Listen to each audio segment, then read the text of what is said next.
आर्द्र भूमि क्या है? आर्द्र भूमि की विशेषताएं, आर्द्र भूमि से प्राप्त लाभ, आर्द्र भूमि का वर्गीकरण।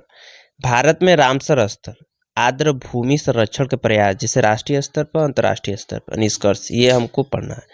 2 फरवरी 1971 को ईरान के रामसर शहर में, जो कैस्पियन सागर के किनारे अवस्थित है, आर्द्र भूमि संरक्षण और उसके वैज्ञानिक उपयोग को बढ़ावा देने के लिए एक अंतर्राष्ट्रीय संधि को स्वीकार किया गया, जिसमें आर्द्र भूमि की पहचान के लिए निम्नलिखित मानक निर्धारित किए गए। पहला कि यदि पार्थिव पारिस्थितिकी तंत्र का क्षेत्र है तो 8 महीने जल की उपलब्धता होनी चाहिए। दूसरा कि अगर वह संक्रमण या तटीय पारिस्थितिकी तंत्र है तो निम्न ज्वार के समय भी जल की गहराई कम से कम 6 मीटर अवश्य होनी चाहिए। तीसरा कि वह वनस्पति और जंतु के प्रजाति विविधता का क्षेत्र होना चाहिए। चौथा कि वह संकटग्रस्त प्राणी जात के आश्रय स्थल के रूप में कार्य कर रहा हो। पांचवा कि प्रवासी पक्षियों के भी आश्रय स्थल के रूप में कार्य कर रहा हो, जैसे भारत में गुजरात का नल सरोवर अभयारण्य और राजस्थान का Keoladeo national park Siberian crane का आश्रय स्थल है। उपरोक्त मानकों के आधार पर झील, तालाब, सरोवर, नहर, नदी, दलदल भूमि, बाढ़ का मैदान, मैंग्रोव, ज्वार नदमुख, अनुपक्षेत्र इत्यादि आर्द्र भूमि के अंतर्गत शामिल हो सकते हैं। आर्द्र भूमि की विशेषताएं, आर्द्र भूमि वनस्पति और प्राणी जात के प्रजाति विविधता का केंद्र होते हैं। पारिस्थितिकी उत्पादकता अधिक होती है। प्राकृतिक रूप से जिन कुल केंद्र होते हैं, अर्थात ऐसी प्राकृतिक क्षेत्र जहां प्रकृति के द्वारा नए जीवों का सृजन होता हो, उसे जीन कुल कहा जाता है, उसे जीन कुल केंद्र कहते हैं। चौथा कि यह बाढ़ और सूखे से सुरक्षा प्रदान करता है। पांचवा है कि जैव भू रसायन चक्र को बनाए रखने में सहायक है। यह कार्बन सिंक का क्षेत्र होता है, अर्थात भूमंडलीय तापमान को कम करने में सहायक है। कई आर्द्र भूमि इकोटोन के क्षेत्र में भी होते हैं, जैसे ज्वार नदमुख एवं मैंग्रोव।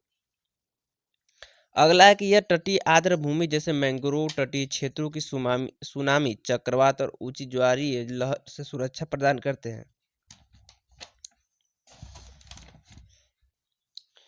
आर्द्र भूमि के क्षेत्र जल शुद्धिकरण का भी कार्य करते हैं। आर्द्र भूमि को प्रकृति का किडनी भी कहते हैं, क्योंकि यह मौसम एवं जलवायु का परिमार्जन कर प्रकृति के शुद्धिकरण में सहायक है। संकटग्रस्त प्रजाति एवं प्रवासी पक्षियों के आश्रय स्थल होते हैं।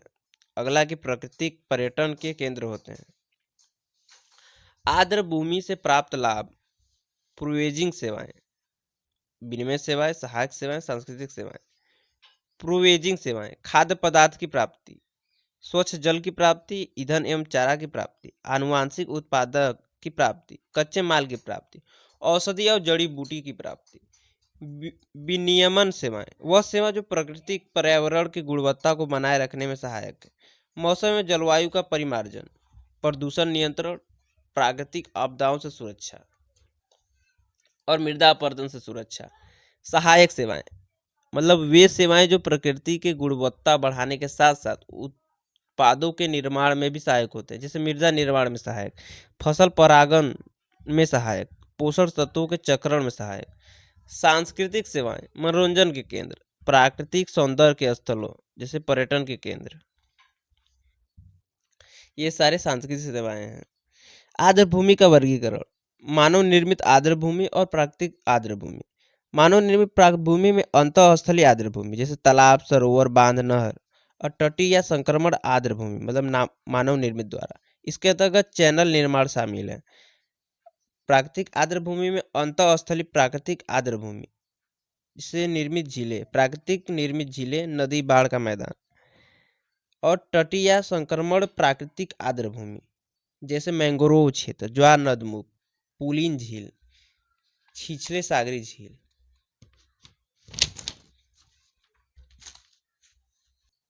भारत में रामसर स्थल, भारत में वर्तमान में 49 रामसर स्थल है। सुल्तानपुर राष्ट्रीय उद्यान हरियाणा 2021, भीड़वांस वन जीव अभयारण्य हरियाणा 2021, थोल झील अभयारण्य गुजरात 2021, बागवान आर्द्र भूमि गुजरात 2021, हैदरपुर आर्द्र भूमि उत्तर प्रदेश 2021, खिजड़िया पक्षी अभयारण्य गुजरात, बखीरा वन्य जीव अभयारण्य अभयारण्य उत्तर प्रदेश 2022। आर्द्रभूमि संरक्षण के प्रयास अंतर्राष्ट्रीय स्तर पर। रामसर अभिसमय 2 फरवरी 1971 को अस्तित्व में आया और 1975 में इसका प्रावधान लागू हुआ। भारत में 1982 में इस पर हस्ताक्षर किए और यह एक अंतर सरकारी समझौता है जिसके निम्नलिखित उद्देश्य हैं। पहला कि आर्द्रभूमि को रामसर स्थल का दर्जा देना। और दूसरा है कि रामसर स्थल के संरक्षण हेतु अंतर्राष्ट्रीय प्रयासों को बढ़ावा देना। तीसरा कि रामसर स्थल से मिलने वाले लाभों का वैज्ञानिक तौर पर कैसे प्रयोग हो इसे देखना। मांड्रक्स रिकॉर्ड यह रामसर संधि का ही एक भाग है। अगर किसी आर्द्रभूमि के क्षेत्र में मानवीय हस्तक्षेप होने के कारण वहां के प्राकृतिक पर्यावरण में नकारात्मक परिवर्तन हो रहा हो या होने की संभावना हो जो वहां के पादप एवं जंतु समुदाय के लिए हानिकारक है, तो ऐसे आर्द्रभूमि को इस सूची में शामिल कर लिया जाता है। भारत के 2 रामसर स्थल है।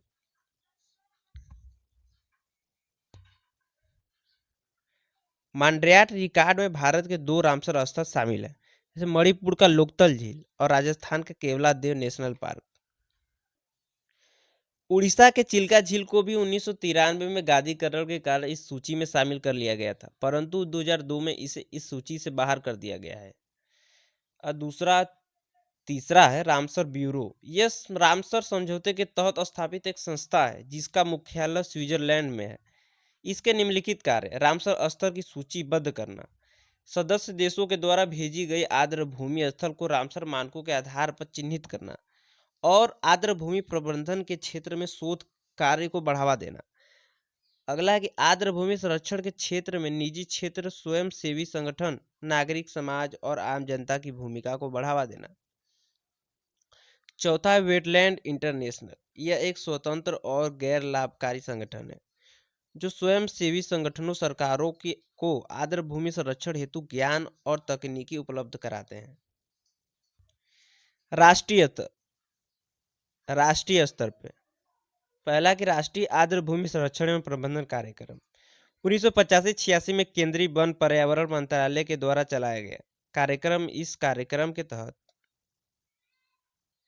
चलाया गया कार्यक्रम सॉरी राष्ट्रीय स्तर पर राष्ट्रीय आर्द्रभूमि संरक्षण एवं प्रबंधन कार्यक्रम 1985-86 में केंद्रीय वन पर्यावरण मंत्रालय के द्वारा चलाया गया कार्यक्रम। इस कार्यक्रम के तहत 115 से भी अधिक आर्द्रभूमि की पहचान की गई जिन्हें संरक्षण की जरूरत थी। वर्तमान समय में यह कार्यक्रम 2013 में प्रारंभ किए गए राष्ट्रीय जलीय पारिस्थितिकी तंत्र पर संरक्षण योजना में विलय कर दिया गया है।